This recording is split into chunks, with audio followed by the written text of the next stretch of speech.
prescribed airspeed that caused one of the wings to What aerodynamically up, stall. Perhaps the Mama? airplane wasn't configured properly. The plane flies out of What view up, of this man? video, but Man, then look. you hear the impact. Almost the hearing. A loud, thunderous crash, this eyewitness says. We saw a lot of smoke messed and up. rushed to the site.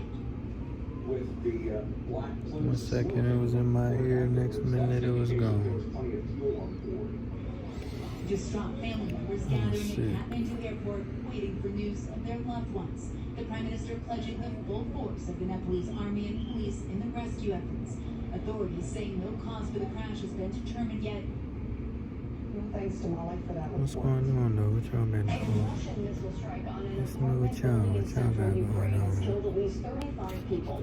Dozens are still missing in Dnipro.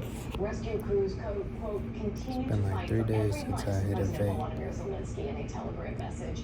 The strike Saturday shattered what was supposed Two- to be a 2 or 3 quiet holiday, days. as many Ukrainians were observing the traditional Old New Year and Orthodox New Year. When the last one I It was had part when of it Russia's died, largest attack in 2 I was weeks, and the gonna get onslaught another one, but continued Sunday. I really wasn't even craving it, so I was like, man, I'm just Energy infrastructure was try to badly leave it damaged, and alone. blackouts are expected nationwide this week.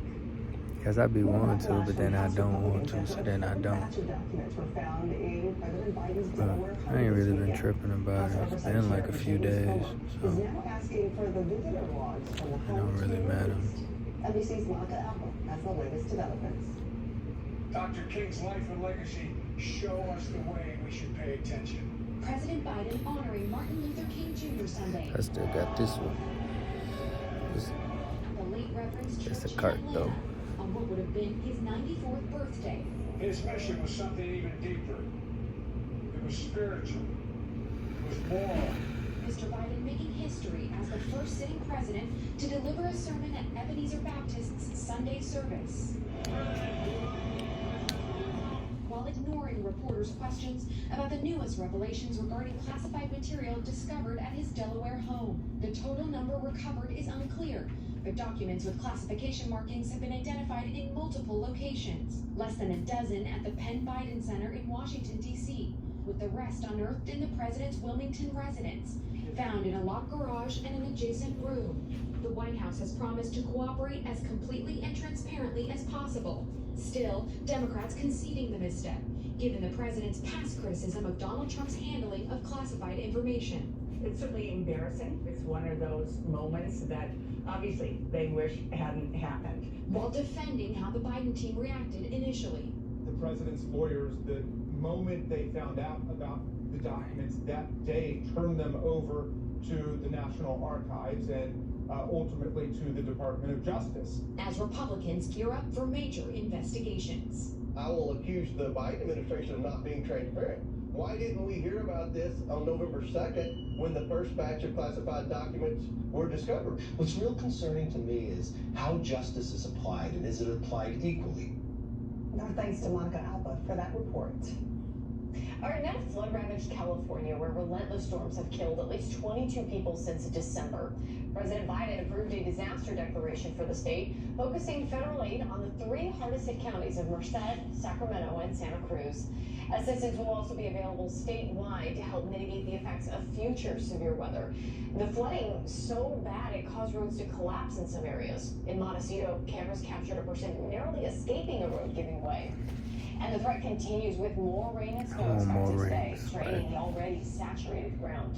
Let's turn out to NBC meteorologist Angie Glassman, who is tracking all of this for us. Angie, good morning. When we last saw you in these storms, here we are a whole week later, and they're still here. Yeah, we are still dealing with this really impressive rainfall that's impacting folks on the West Coast, ladies, and we're going to continue to see that through the day today before we'll finally get a break for California. But here's the setup right now. You can see that heavy rain stretching in places like San Francisco and down south towards Los Angeles and San Diego. We're going to see millions impacted with the flooding potential here through the day today. 7 million to be exact. You can see those flood watches and even flood warnings up right now. And here's the situation. We're going to watch this system continue to move onshore, bring with with it. Impressive rainfall amounts. They'll be upwards of a ½ inch per hour. So we'll be watching for, again, those already saturated grounds to be impacted by that. The lingering rain will be there through at least the day today for parts of California. And then we'll start to see this system move into parts of the Rockies and impact folks there with some snow accumulations. Won't be quite as impressive as the rainfall. So we do want to mention, though, that they'll have some winter alerts that will be up for at least 6 million people as we are expecting snow in places like the Sierras. Try to stay groomed up this year. Temperatures in the high plains in the 20s, 30s, even 40s and some 50s out there for Des Moines. We'll watch for some wintry mix to move through. I went like 3 months without shaving and getting a haircut and nothing. It got too crazy. Meanwhile, ladies, we've got to track some snow for parts of the Great Lakes, and we'll even see some freezing temperatures in places like Florida. Wow. Okay, we'll be ready for it, Angie. Thank you.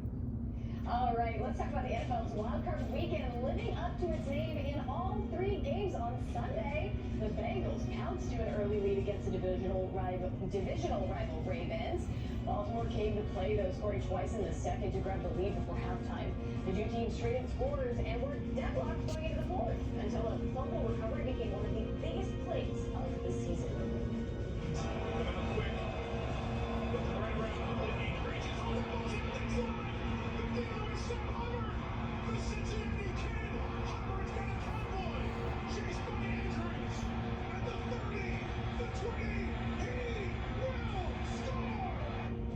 Takes it all away. Baltimore thought they had lined up a touchdown, but Sam Hubbard picked up the fumble and ran it back 98 yards for the go-ahead score. The historic run put the Bengals up, and they hold on to the nail-biting win 24-17. And the Giants stood tall on the road against the Vikings. Saquon Barkley ran in the go-ahead score. One last chance for Minnesota, and I used to go so crazy. drive alive. New York gets the win, 41-24. It is the Giants' first playoff win since Super Bowl 46, 11 years ago.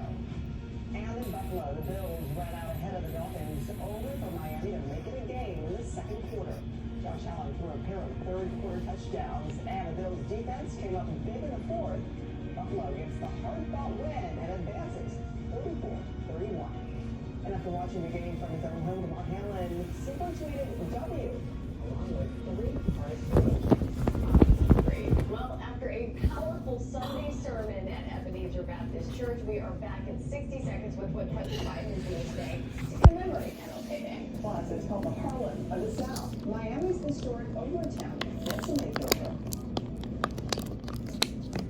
I used to pre-rinse dishes with my old detergent. Didn't actually get them clean. But new Cascade Platinum Plus has me doing dishes differently. Scrub, soak, note. I was straight, load. Platinum Plus is bigger. We've doubled it on grease fighting power and double the scrubbing power. So you load this and get this. I'm not the type to break the dish rules. Or am I? Straight, load, done. New Cascade Platinum Plus. Dare to dish differently. What's the #1 retinol brand used most by dermatologists? It's Neutrogena.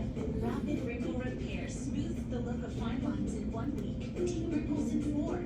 So you can kiss wrinkles goodbye. Neutrogena. To you.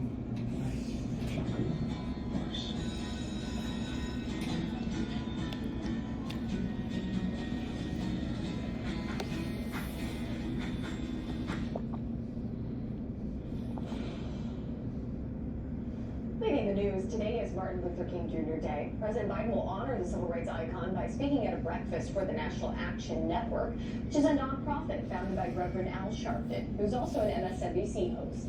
Vice President Kamala Harris will participate in a volunteer project at George Washington University. In honor of Dr. King, today is a national day of service. A new project is healing an old divide in Miami. The Overtown neighborhood was gutted when the highway was built, forcing out half of the predominantly black population and shuttering a third of the businesses. NBC's Kawhi Venegas looks at the new initiative to help repair the damage done.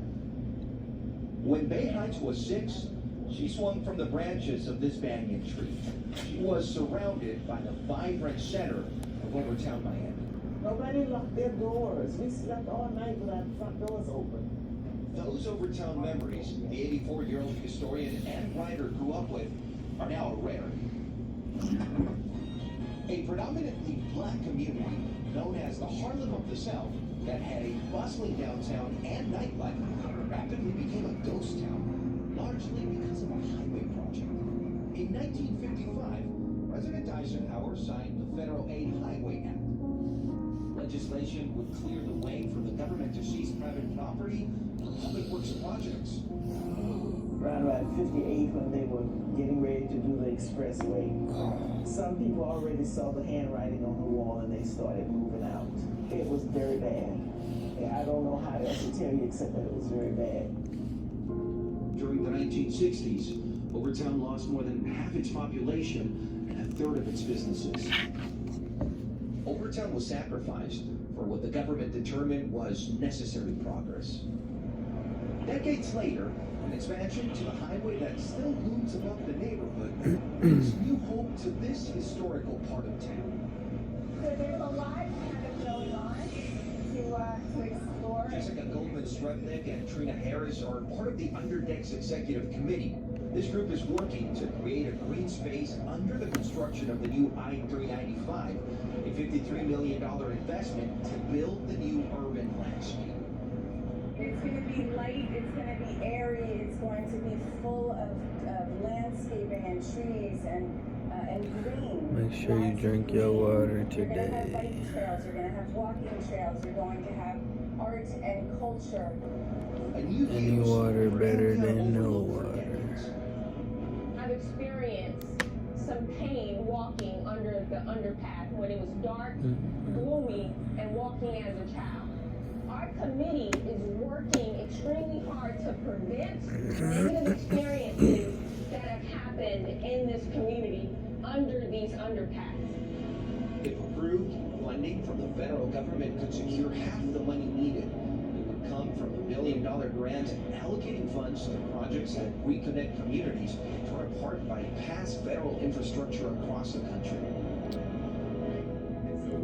Derek Fleming co-owns the Red Rooster restaurant, which has been working hard to revitalize the rich history of the 1940s and 1950s. There was a time when people would flock here.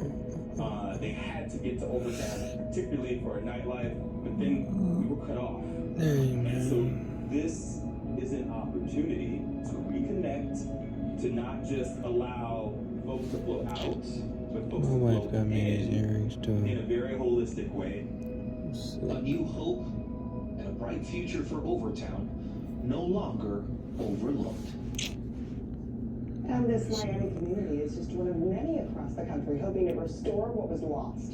Tomorrow night, MSNBC will take a special look at the issue of race in America and how the nation heals. And we got Valentine's Day coming up soon. A town hall live from New Orleans tomorrow at 10 p.m. Eastern. Still to come, That's gonna be Niecy late. Nash is a smash.